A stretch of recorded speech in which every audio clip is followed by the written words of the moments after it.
सनातन परंपरा में कुशा घास को अत्यंत पवित्र माना गया है। ऋषियों की तपस्या और मंत्र शक्ति का प्रतीक है कुश। इसी कुश से जुड़ी है लव और कुश की अद्भुत कथा।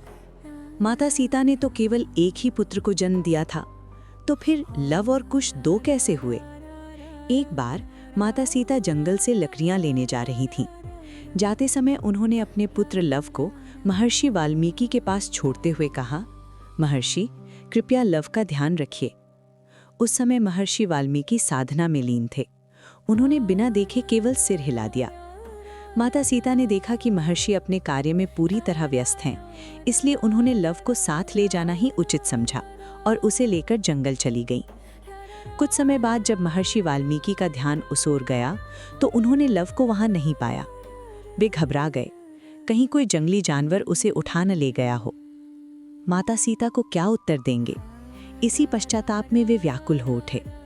तभी उन्होंने पास पड़ी पवित्र कुशा घास उठाई, मंत्रों का उच्चारण किया और कुश से एक बालक की रचना कर दी, जो बिल्कुल लव जैसा था।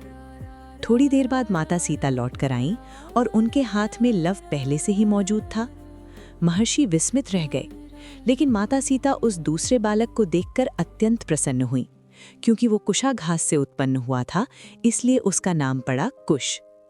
एक पुत्र जन्म से, दूसरा तप से, और इस तरह बने लव और कुश।